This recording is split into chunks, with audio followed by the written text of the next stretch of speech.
अभी हाल ही में prime minister Narendra Modi ने निवेशकों की एक ऑनलाइन मीटिंग को संबोधित किया। इसी संबंध में इस एडिटोरियल में हम चर्चा करने वाले हैं। वॉक द टॉक, इसका मतलब होता है, वॉक द टॉक का मतलब होता है कि भाई जो बोला है ना आपने, उस पर आप अमल भी करो, उसके ऊपर आप चलो भी। सिर्फ कहने से कुछ नहीं होगा, जो आपने कहा है उसके ऊपर चलना भी पड़ेगा, यानी कि जो आपने कहा है उसका अनुसरण भी करना पड़ेगा। India must ensure regulatory certainty while seeking to woo global investors। India must ensure, Bharat को इस बात को जरूर सुनिश्चित करना चाहिए। किस बात को? Regulatory certainty. सर्टेनिटी का मतलब है निश्चितता।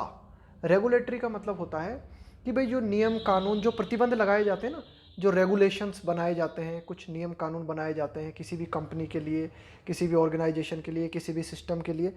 तो एडिटोरियल कहना चाह रहा है कि भाई ठीक है, हम निवेश को बढ़ावा देना चाहते हैं, हम ग्लोबल इन्वेस्टर्स को बुलाना चाहते हैं, वैश्विक निवेशकों को। वू का मतलब होता है लुभाना, है ना, रिझाना, कि हम वैश्विक निवेशकों को भारत में बुलाना चाहते हैं।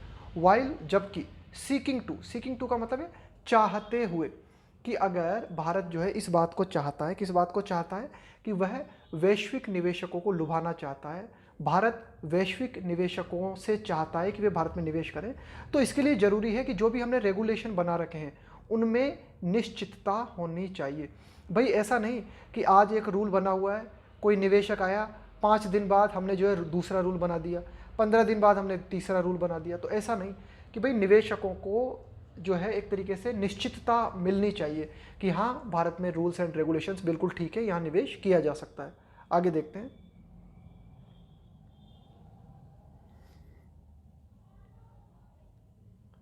Prime minister Narendra Modi recent address, कि भाई प्राइम मिनिस्टर नरेंद्र मोदी ने अभी हाल ही में संबोधन दिया है ना। एड्रेस का मतलब होता है संबोधित करना, किसी को भाषण देना। कहाँ संबोधन किया? Virtual global investor round table. Virtual का मतलब है ऑनलाइन, है ना, डिजिटल। ग्लोबल इन्वेस्टर, कि भाई वैश्विक निवेशक जो थे। राउंड टेबल का मतलब होता है, जैसे हम बोलते हैं ना राउंड टेबल मीटिंग या राउंड टेबल डिस्कशन। तो राउंड टेबल डिस्कशन का मतलब होता है कि भाई कोई भी एक मीटिंग जिसपे कि लोग बाग इकट्ठे होते हैं और किसी महत्वपूर्ण विषय पर जो है चर्चा करते हैं, उसे हम बोलते हैं राउंड टेबल। वाज डिलीवर्ड, तो उन्होंने अपना एड्रेस जो था, जो भाषण जो था, उसको डिलीवर किया, है ना, भाषण दिया। डिलीवर करना यानी देना, प्रदान करना, तो भाषण दिया। एज इज हिज वॉन्ट, और जैसे जैसे कि उनकी स्टाइल है। देखो ये जो WONT, ये जो वॉन्ट लिखा हुआ है ना, इस वॉन्ट का मतलब होता है अभ्यस्त होना, आदि होना। यानी कि उनकी जो चिरपरिचित स्टाइल है ना, जिसके कि वे आदि हैं, मतलब जिस शैली में वे बोलते हैं। विथ, तो उन्होंने भाषण दिया विथ इनइमिटेबल एनर्जी। एनर्जी, कैसी एनर्जी के साथ? इनइमिटेबल। इनइमिटेबल, देखो IMITABLE। इमिटेबल का मतलब होता है जिसकी नकल की जा सके, जिसकी कॉपी की जा सके। इनएविटेबल का मतलब होता है बिल्कुल अनोखा, जिसकी कॉपी न की जा सके। तो उन्होंने बहुत ही, मतलब उनकी जो, मतलब इनइमिटेबल एनर्जी, मतलब जिस एनर्जी के साथ उन्होंने भाषण दिया ना, बड़ी ही अनोखी एनर्जी थी उनकी। उनका अंदाज जो था, है ना, जिस अंदाज में वे बोलने के आदी हैं। वॉन्ट का मतलब है जिस बात के आप आदी हो, जिस बात के आप अभ्यस्त हो। And trademark alliterative phrases. Trademark का मतलब है चिन्ह, जैसे बोलते हैं ना व्यापार चिन्ह या किसी भी तरह का चिन्ह। तो फ्रेज का मतलब है कोई भी बात होती है ना, यानी कि जैसे नरेंद्र मोदी है, उनके बारे में कहा जाता है ना, उनका जो बोलने का अंदाज है। एलिटरेटिव फ्रेजेस, तो किस तरह की फ्रेज का उन्होंने प्रयोग किया अपने बोलने में? एलिटरेटिव। देखो एलिटरेशन का मतलब होता है अनुप्रास, अलंकार। तो एक तरीके से आप कह सकते हो कि अलंकारिक भाषा का प्रयोग करते हैं ना वो, जैसे मित्रों, भाइयों, उनका जो कहने का अंदाज है, उसी अंदाज में बोलते हुए, है ना, अलंकारिक भाषा का या अलंकारिक शब्दों का, अलंकारिक लाइनों का चुनाव करते हुए अपने चिरपरिचित अंदाज में बिल्कुल अनोखी ऊर्जा के साथ जो है उन्होंने भाषण दिया। पिचिंग इंडिया, अब देखो पिच का मतलब है, पिचिंग इंडिया का मतलब है इंडिया को इस रूप में रखते हुए। पिचिंग इंडिया, है ना, कि भाई इंडिया को इस रूप में रखते हुए। किस रूप में? As the ideal destination. भाई भारत के बारे में उन्होंने अपने भाषण में कहा कि भारत जो है आदर्श स्थान है। डेस्टिनेशन यानी प्लेस, स्थान। ही स्ट्रेस्ड, उन्होंने इस बात पे जोर दिया that the country offered a gamut of benefits. The country offered, कि भाई भारत के बारे में उन्होंने बताया कि ऑफर का मतलब प्रदान करना, कि भाई भारत जो है प्रदान करता है क्या? अ गैमट ऑफ बेनिफिट, है ना। यहाँ पे गैमट का मतलब अ लॉट ऑफ, है ना, काफ़ी सारे। कि भाई भारत जो है काफ़ी सारे फायदे प्रदान करता है जो कि फैले हुए हैं। स्पेनिंग मतलब फैले हुए हैं, फायदे जो है फैले हुए हैं। जैसे रिटर्न्स विथ रिलायबिलिटी, रिलायबिलिटी मतलब एकदम भरोसा भरोसा होना किसी पे ना, रिलायबिलिटी यानी विश्वसनीयता, कि भाई अगर आप भारत में निवेश करते हो तो आपको अच्छा रिटर्न मिलेगा, अच्छी वापसी मिलेगी, है ना, विश्वसनीयता आपको देखने को मिलेगी। डिमांड विथ डेमोक्रेसी, है ना, भारत में अगर आप निवेश करते हो तो आपके प्रोडक्ट की डिमांड रहेगी, है ना, इसके साथ ही साथ आपको जो है लोकतंत्र में जो फायदे मिलते हैं वो फायदे आपको मिलेंगे, डेमोक्रेसी आपको यहाँ मिलेगी। स्टेबिलिटी विथ सस्टेनेबिलिटी, स्टेबिलिटी यानी स्थिरता, कि भाई आप कोई भी उद्योग धंधा स्थापित करोगे, है ना, उसमें भारत सरकार सुनिश्चित करेगी, भारत सरकार ये सुनिश्चित करेगी कि आपको स्थिरता मिले, है ना, ऐसा नहीं कि भाई आज कुछ किया और फिर जो है कल डगमगा गए भारत के कानून, स्थिरता मिलेगी। सस्टेनेबिलिटी, सस्टेनेबिलिटी का मतलब होता है निरंतरता, है ना, लगातार अगर कोई चीज़ चलती है ना बिल्कुल धीरे धीरे तो उसको बोलते हैं सस्टेनेबिलिटी, ना, लगातार बने रहना किसी चीज़ का, तो ये भी आपको भारत में मिलेगा। And growth with a green approach, और भारत में अगर आप निवेश करते हो तो आपको वृद्धि देखने को मिलेगी with a green approach. Green approach का मतलब होता है एक ऐसा दृष्टिकोण जिसमें पर्यावरण का ध्यान रखा जाता है, उसको कहा जाता है ग्रीन अप्रोच। ग्रीन अप्रोच करने का मतलब होता है आप उद्योग धंधे लगाओ, लेकिन इस तरह से अपने उद्योग धंधे स्थापित करो कि वातावरण को भी फायदा पहुंचे या कम से कम वातावरण को नुकसान ना हो, उसे कहा जाता है ग्रीन अप्रोच। तो ये सब बातें उन्होंने अपने भाषण के दौरान कही। He also underscored, prime minister Narendra Modi ने इस बात का भी महत्व दिखलाया। अंडरस्कोर का मतलब होता है रेखांकित करना या फिर किसी चीज़ के महत्व को बताना। तो किस चीज़ का महत्व उन्होंने बताया? The countries planned $1.5 trillion national infrastructure pipeline, national infrastructure, राष्ट्रीय आधारभूत जो ढांचा है। देखो राष्ट्रीय आधारभूत ढांचे में कौन कौन सी बात आ गई? राष्ट्रीय आधारभूत ढांचे में सारी बात आ गई, जैसे आपके रोड का निर्माण है, पुल का निर्माण है ना, इसके अलावा आपकी जो है पटरी, रेल की पटरियाँ वगैरह बिछाना है, तो ये पूरा की पूरा ये सब चीज़ें आती है इंफ्रास्ट्रक्चर में।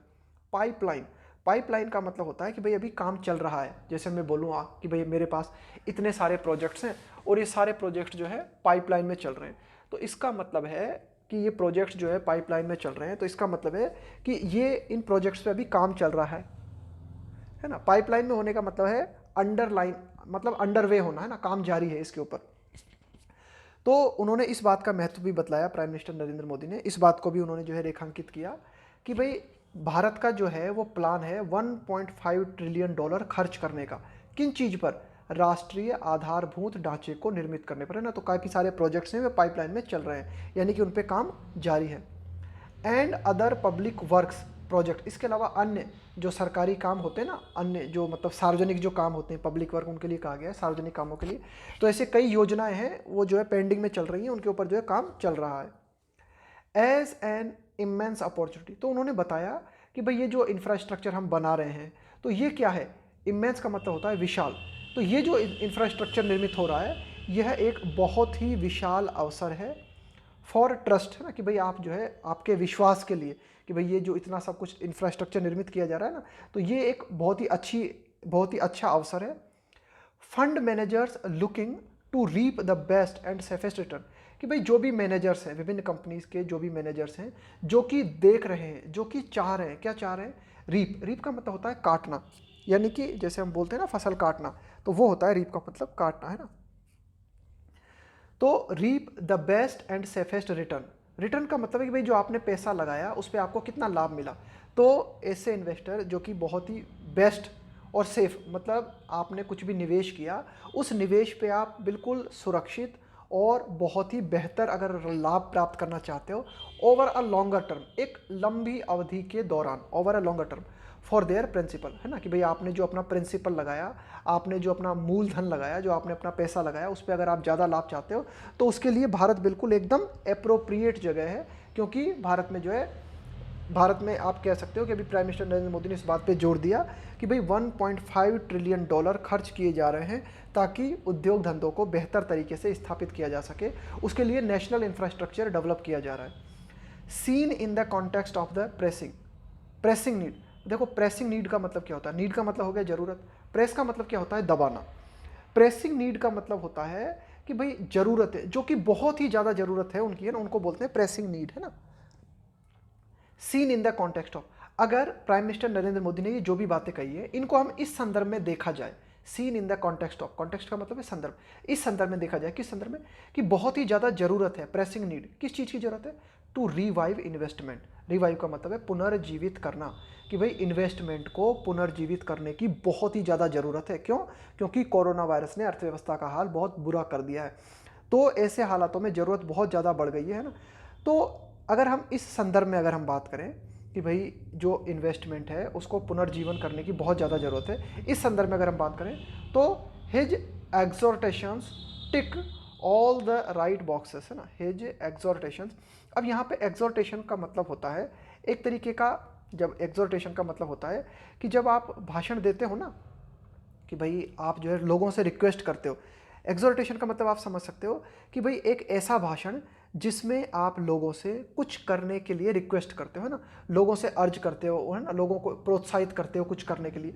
तो उन्होंने ये जो भी प्रोत्साहित, लोगों को जो भी प्रोत्साहन दिए, जो भी उन्होंने भाषण दिया है ना, टिक ऑल द राइट बॉक्सेस। तो एडिटोरियल कहता है ये आपने फॉर्म भरे होंगे, उनमें बॉक्स होते हैं ना, कि आप मेल हो या फीमेल हो, है ना, भाई आपकी उम्र कितनी है, तो इस तरह से टिक करना पड़ता है ना। तो एडिटोरियल ये कहना चाहता है कि भाई उन्होंने जो भी रिक्वेस्ट की, जो भी एग्जॉर्टेशंस उन्होंने दिखाए, जो भी एक तरीके से रिक्वेस्ट उन्होंने की लोगों से, इन्वेस्टर्स से, तो वो बिल्कुल सही सही जगह की उन्होंने, टिक ऑल द राइट बॉक्सेस, बिल्कुल करेक्ट बातें उन्होंने जो है अपनी भाषण में कही। As the RBI noted in its latest monetary policy report last month, as the RBI noted, जैसा कि RBI ने नोट किया, किस चीज़ को नोट किया RBI ने, इन इट्स लेटेस्ट, अभी हाल ही की जो नवीनतम, लेटेस्ट जो है ना, मॉनेटरी पॉलिसी रिपोर्ट, कि भाई एक तरीके से मौद्रिक नीति से संबंधित रिपोर्ट पिछले महीने जो कि RBI के द्वारा जारी की गई, उस रिपोर्ट में भी RBI ने इस बात का उल्लेख किया, किस बात का, इन्वेस्टमेंट की निवेश ऑलरेडी इन कॉन्ट्रैक्शन मोड। भाई आरबीआई ने अपने रिपोर्ट में कहा कि निवेश जो है ना भारत में पहले से ही एकदम कॉन्ट्रैक्शन मोड में है। कॉन्ट्रैक्शन का मतलब होता है कमी आना, कि भारत में लगातार निवेश में कमी आ रही है। कब से? Since the July September quarter in 2019। ये जो जुलाई सितंबर का क्वार्टर हमने देखा ना, जुलाई अगस्त सितंबर की ये जो तिमाही हमने देखी, ये जो क्वार्टर हमने देखा 2019 का, तब से लगातार निवेश में भारत में कमी आ रही है। Suffered a further massive pandemic shock, तो इस निवेश में लगातार कमी आ रही है, इस निवेश ने फिर से झेला। सफर्ड का मतलब होता है भुगतना, झेलना। अ फर्दर, और आगे, मैसिव का मतलब है जबरदस्त, पेंडेमिक शॉक, कि ये कोरोना वायरस का एक और झटका हमारे निवेश को लगा, यानी कि निवेश में पहले से ही लगातार कमी आ रही थी और कोरोना वायरस के चलते निवेश में और जबरदस्त जो है कमी आई। फिक्स्ड इन्वेस्टमेंट, कि भाई ये जो एकदम फिक्स्ड जो इन्वेस्टमेंट किया जाता है ना, फिक्स्ड एकदम जो फिक्स होता है, fixed investment, which almost half in the first quarter of the current fiscal. Current fiscal का मतलब है वर्तमान वित्तीय वर्ष, है ना, ये जो वर्तमान वित्तीय वर्ष चल रहा है ना, इसकी अगर हम बात करें तो ये जो फिक्स्ड इन्वेस्टमेंट होता है ना, एकदम फिक्स्ड जो इन्वेस्टमेंट होता है, विच almost half in the first quarter of the current, है ना, यानी कि अप्रैल मई जून ये हुआ पहला क्वार्टर। तो इस पहले क्वार्टर के दौरान हमें ये देखने को मिला कि जो फिक्स्ड इन्वेस्टमेंट किया जाता है भारत में वह बिल्कुल आधा रह गया है, विच ऑलमोस्ट हाफ का मतलब है आधा रह गया। कंटिन्यूज टू फेस, और ये फिक्स्ड इन्वेस्टमेंट जो कि पहले क्वार्टर में आधा रह गया, कंटिन्यूस लगातार, फेस का मतलब है सामना करना, एन अनसर्टेन आउटलुक, है ना, आउटलुक का मतलब होता है परिदृश्य, नज़ारा, है ना, और अभी भी ये जो फिक्स्ड इन्वेस्टमेंट है इसमें लगातार जो है एक तरीके से आप कह सकते हो कि इसको लगातार जो है अनिश्चितताओं का सामना करना पड़ रहा है ना, कि भाई नज़रिया अगर हम देखें, परिदृश्य अगर हम देखें फिक्स्ड इन्वेस्टमेंट की अगर हम बात करें तो पहले क्वार्टर में ये बिल्कुल हाफ रह गया और अभी भी इसको जो है लगातार कई परेशानियों का सामना करना पड़ रहा है ना, गिवन, क्यों, देखते हुए, ध्यान में रखते हुए द वीक कंजम्पशन डिमांड, कि भाई कंजम्पशन का मतलब होता है उपभोग, कि भाई जो डिमांड है बाजार में विभिन्न प्रोडक्ट्स की जो डिमांड है वो बहुत कम है ना, weak consumption demand and excess capacity in most industry. Excess का मतलब है बहुत ज़्यादा मात्रा में होना, कैपेसिटी इन मोस्ट इंडस्ट्रीज, कि ज़्यादातर जो हमारे इंडस्ट्रीज़ हैं उनमें क्षमता से ज़्यादा उत्पादन हो रहा है लेकिन उनका उपभोग नहीं हो रहा, डिमांड बहुत कम बनी हुई है। तो इसके चक्कर में क्या हो रहा है कि हमारी इकोनॉमी जो है वह रिवाइव नहीं कर पा रही है, स्पेशली खास करके व्हेन कपल्ड विथ, आगे देखो एडिटोरियल और क्या बात करता है कि सारी की सारी समस्या बनी हुई है। कपल्ड विथ का मतलब इन चीज़ों को भी जोड़ लो आप, है ना, कपल्ड विथ का मतलब इसके साथ आप इसको भी शामिल कर लो। स्ट्रेच्ड का मतलब है फैला हुआ, stretched balance sheet that cramp businesses, है ना। देखो क्रैम्प का मतलब ही क्या होता है, क्रैम्प का मतलब यही होता है कि भाई एक तरीके से रुकावट आ जाना, है ना, ठीक से प्रोग्रेस न कर पाना। तो बैलेंस शीट, अगर विभिन्न जो कंपनी है उनकी बैलेंस शीट को अगर हम चेक करें, है ना, दैट क्रैम्प बिजनेसेस, जो कि बैलेंस शीट को विभिन्न कंपनी जो है इनकी बैलेंस शीट की हालत भी बहुत खराब हो गई है। देखो, बैलेंस शीट का मतलब होता है कोई भी कंपनी है उसका जो लेखा जोखा रखा जाता है ना, कि भाई कितना खर्चा हो रहा है ना, कितना प्रोडक्शन हो रहा है, कितने पैसे आ रहे हैं, उस सबको हिसाब किताब जो रखा जाता है, तो उसमें भी, तो उस बैलेंस शीट में भी जो है हमें एकदम, जो वो बैलेंस शीट भी जो है ना वो भी गड़बड़ा गई है, ये एडिटोरियल कहना चाह रहा है।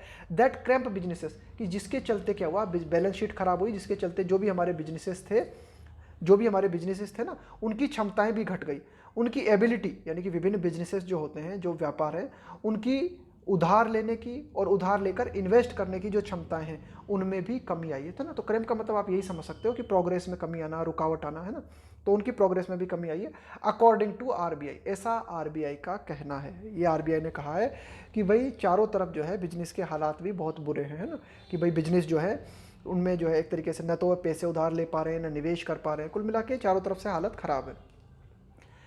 And the government's ability to apportion, और जो सरकार की क्षमता है टू अपॉर्शन, अपॉर्शन का मतलब होता है वितरित करना, डिस्ट्रीब्यूट करना, more funds for growth spring capital projects is हैमस्ट्रन।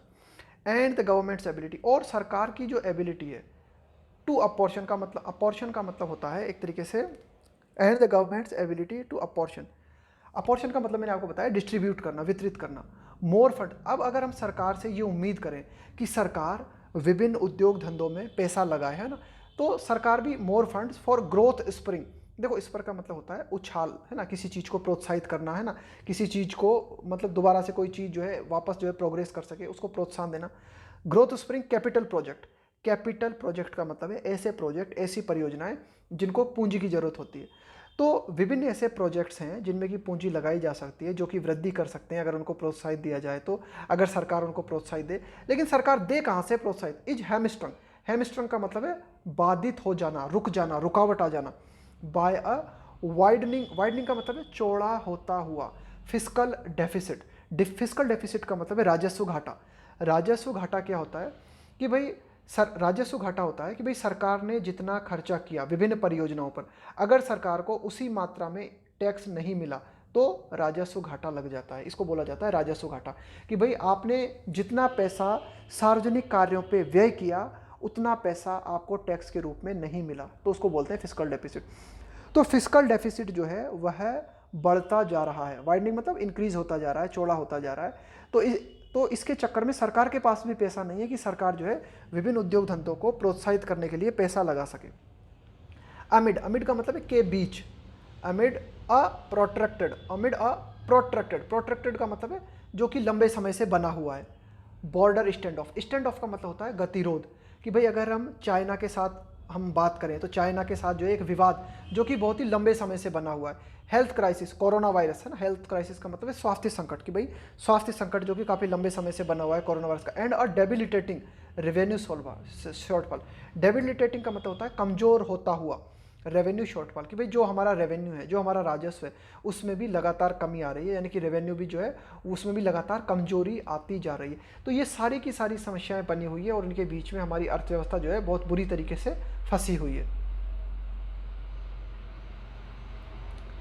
Asserting that, assert का मतलब होता है किसी बात को मजबूती के साथ कहना, अपनी बात को बिल्कुल स्पष्टता के साथ रहना, आपका जो तर्क है उसको मजबूती के साथ रखना।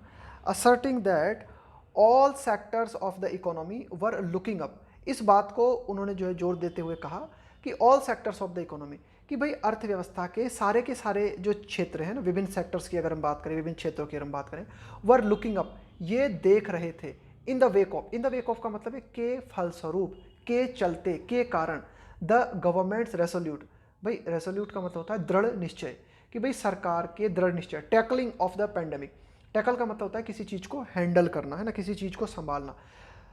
तो भाई जब सरकार ने ये दृढ़ निश्चय किया था ना कि भाई ये जो कोरोना वायरस है, ये जो पेंडेमिक का मतलब होता है वैश्विक महामारी, कि भाई सरकार ने कहा था कि सरकार जो है कोरोना वायरस को बहुत ही अच्छी तरीके से टैकल करेगी, कोरोना वायरस के चलते जो नुकसान हुआ है उस नुकसान से निपटने के लिए सरकार दृढ़ निश्चय होकर प्रयास करेगी। तो अर्थव्यवस्था से जुड़े हुए विभिन्न सेक्टर्स सरकार की ओर देख रहे थे कि हाँ भाई सरकार कुछ मदद करेगी। मिस्टर मोदी साइटेड, अब इस मीटिंग में मिस्टर मोदी ने हवाला दिया, साइटेड का मतलब होता है एग्जाम्पल देना, उदाहरण देना, हवाला देना। अ 13% increase in FDI, foreign direct investment. Mister Modi ने कहा कि भाई हमें जो है एफडीआई फ्लो का मतलब है एफडीआई के माध्यम से जो पैसा आता है उसको कहा गया है एफडीआई फ्लोस, कि भाई एफडीआई के माध्यम से जो पैसा आता है उसमें 13% की वृद्धि हमें देखने को मिली। मिस्टर मोदी ने ऐसा कहा। In the first 5 months of the financial year, इस वित्तीय वर्ष की अगर हम बात करें तो इस वित्तीय वर्ष के पहले 5 महीनों में 13% एफडीआई में वृद्धि हमें देखने को मिली।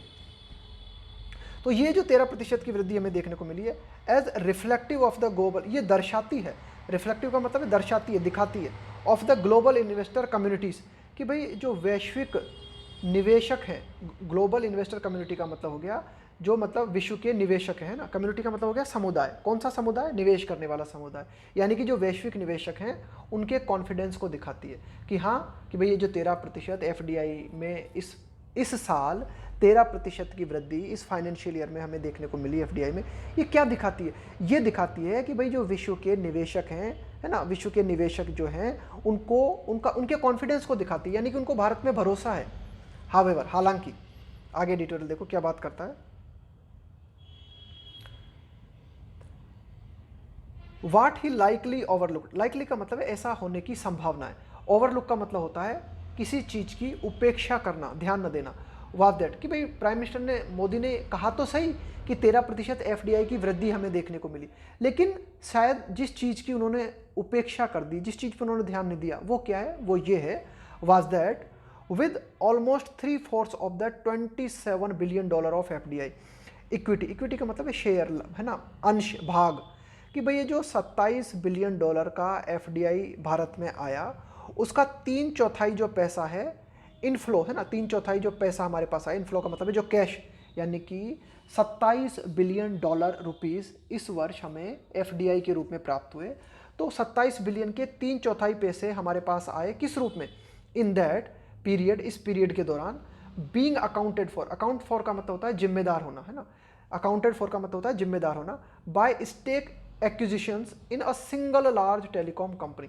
भाई क्या हुआ कि भाई बाय स्टेक एक्विजिशन, एक्विजिशन का मतलब होता है अधिग्रहण कर लेना, कि भाई जैसे एक कंपनी है दूसरी किसी कंपनी को खरीद ले, है ना, स्टेक का मतलब है हिस्सा। तो क्या हुआ कि एक बड़ी टेलीकॉम कंपनी जो है उसने क्या किया, दूसरी कंपनी को जो है एक तरीके से एक्विजिशन कर लिया, उसका अधिग्रहण कर लिया, उसके जो भी शेयर थे उसको खरीद लिया एक बड़ी कंपनी ने।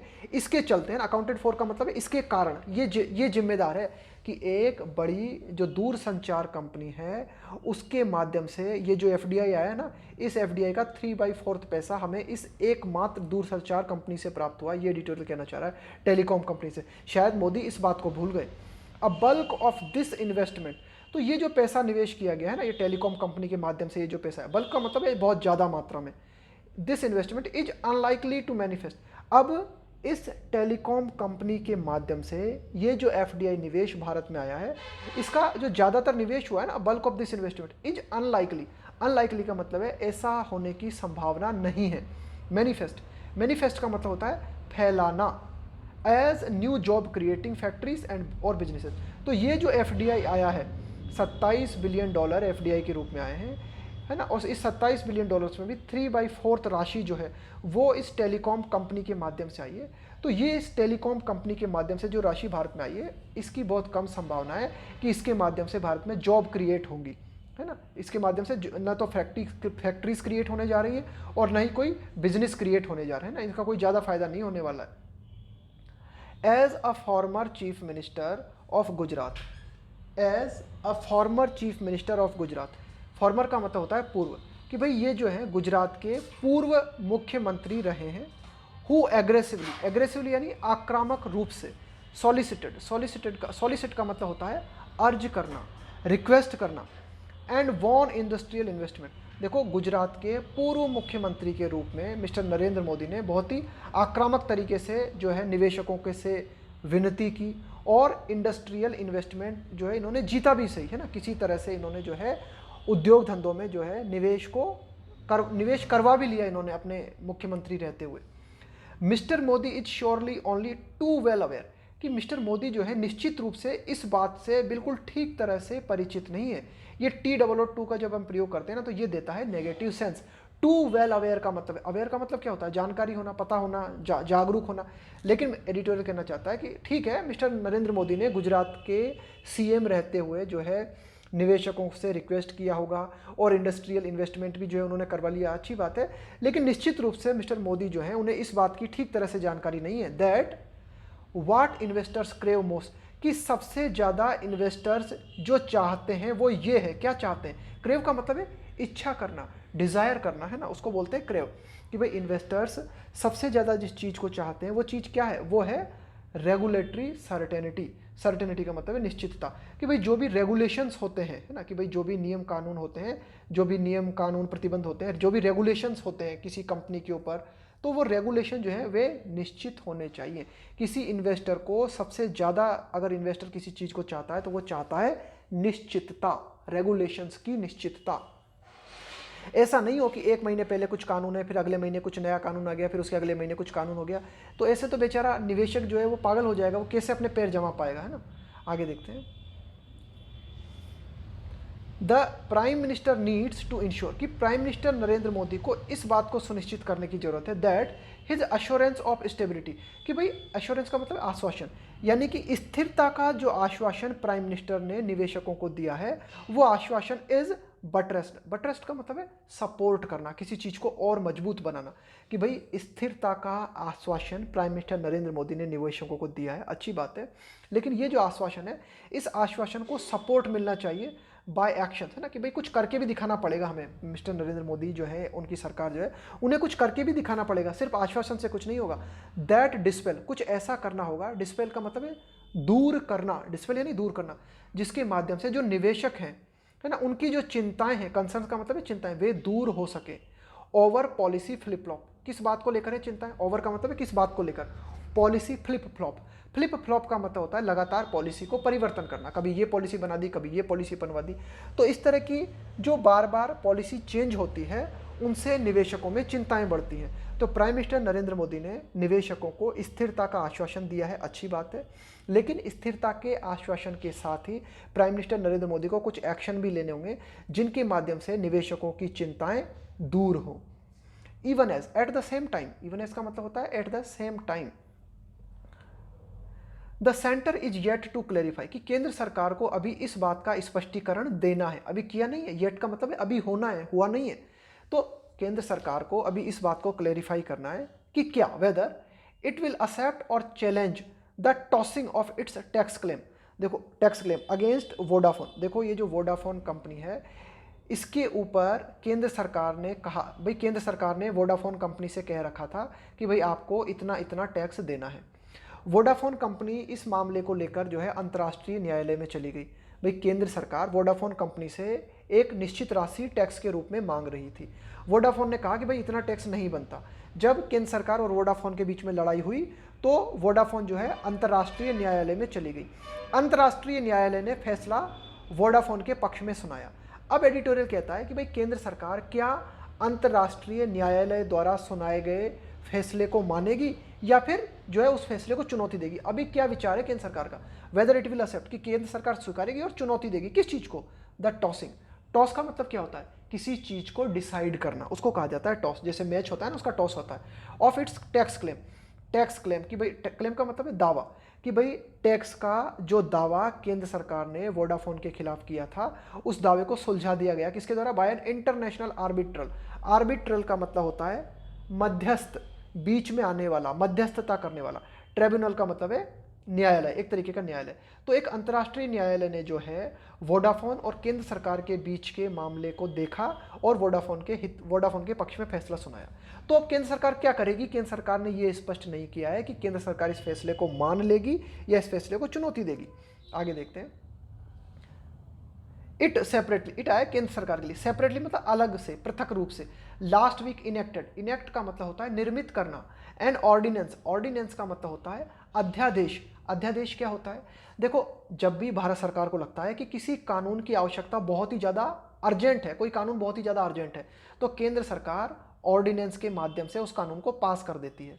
देखो वैसे तो कानून किस प्रकार बनता है, कि भाई संसदीय प्रक्रिया के माध्यम से कानून निर्मित होता है, कि कोई भी विधेयक आता है, लोकसभा से पास होता है, राज्यसभा से पास होता है, राष्ट्रपति के पास जाता है, राष्ट्रपति के साइन होते हैं, तब जाके वो कानून बनता है। लेकिन अगर हमें किसी कानून की तत्काल ज़रूरत है और हमारे पास ये टाइम नहीं है कि हम संसदीय प्रक्रिया का पालन कर सकें, तो सीधे राष्ट्रपति के साइन करा के ऑर्डिनेंस बोला जाता है उसे, और कानून पारित हो जाता है।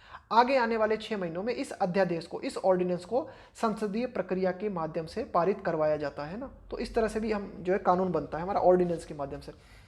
तो पिछले सप्ताह हमने क्या देखा कि सरकार ने एक ऑर्डिनेंस पारित किया है ना। क्यों पारित किया ये ऑर्डिनेंस सरकार ने, वो भी देख लेते हैं हम। टू रेट्रोस्पेक्टिवली, रेट्रोस्पेक्टिवली का देखो, रेट्रो का मतलब होता है पीछे, स्पेक्ट का मतलब होता है देखना, रेट्रोस्पेक्टिव का मतलब होता है पीछे की चीज़ों का आकलन करना, है ना, पीछे की चीज़ों का आकलन करते हुए, है ना, पुनरावलोकन करना पीछे की चीज़ों का। Amend the arbitration law, arbitration law. अब देखो अभी हाल ही में क्या हुआ कि एक अंतर्राष्ट्रीय न्यायालय ने वोडाफोन के पक्ष में फैसला सुनाया। अब जिस कानून का सहारा लेकर इस आर्बिट्रेशन कोर्ट ने फैसला सुनाया है ना, तो इस कानून में संशोधन करने के लिए ना an ordinance to retrospective amend the arbitration law. देखो अब क्या करना चाहते हैं, देखो हुआ क्या, इसको थोड़ा सा समझ लेना कि भाई आर्बिट्रल कोर्ट ने जो फैसला सुनाया है, उस फैसले को तो भारत सरकार ने क्या किया, अपने कानून में परिवर्तन कर दिया।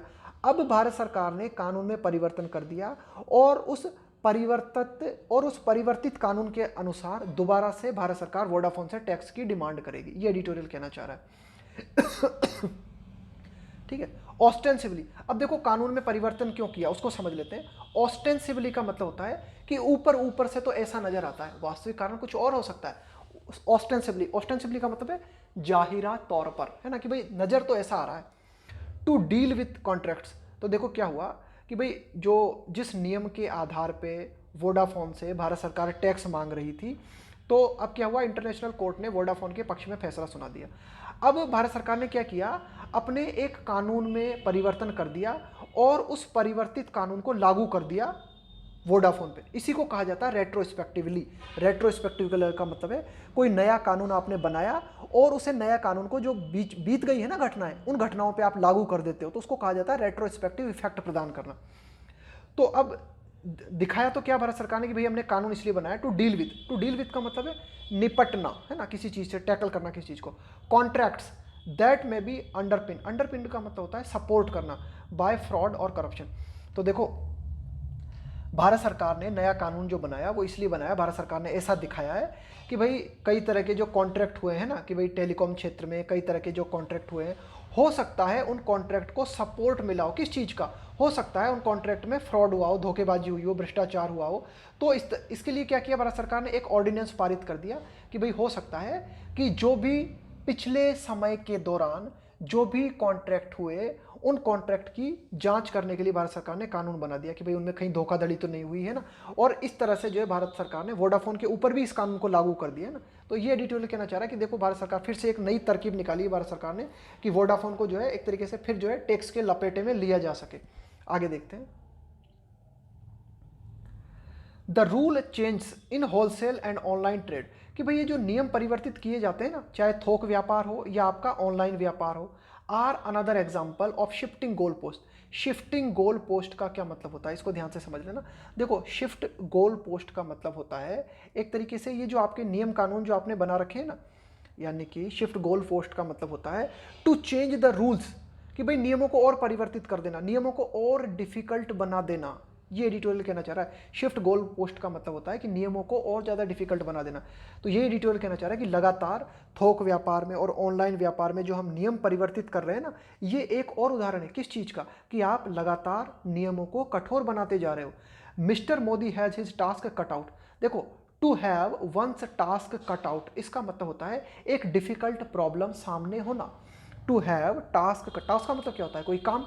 कट आउट का मतलब बिल्कुल काट के रखा हुआ है आपके सामने। Have some task cut out, इसका मतलब होता है एक डिफिकल्ट प्रॉब्लम का सामने होना। तो मिस्टर मोदी के सामने एक डिफिकल्ट प्रॉब्लम जो है वो क्या है वो डिफिकल्ट प्रॉब्लम। मेक श्योर, वे ये सुनिश्चित करें that investors see him walk the talk, कि भाई जो निवेशक हैं वे मिस्टर मोदी को इस रूप में देखें कि मिस्टर मोदी ने जो कहा है ना, जो बातें कही है उन पर मिस्टर मोदी चल के भी दिखाएं। कोरे शब्द न बोलें, जो शब्द कहा गया है उन पे अमल भी करें। तो यही एडिटोरियल कहना चाह रहा है कि मिस्टर मोदी के सामने सबसे बड़ा जो काम है, सबसे डिफ़िकल्ट प्रॉब्लम जो ये है वो ये कि वे इस बात को सुनिश्चित करें कि निवेशक मिस्टर मोदी को इस रूप में देखें कि हाँ, मिस्टर मोदी जो कहते हैं उस पे अमल भी करते हैं, मिस्टर मोदी जो कहते हैं उस पे चलते भी हैं।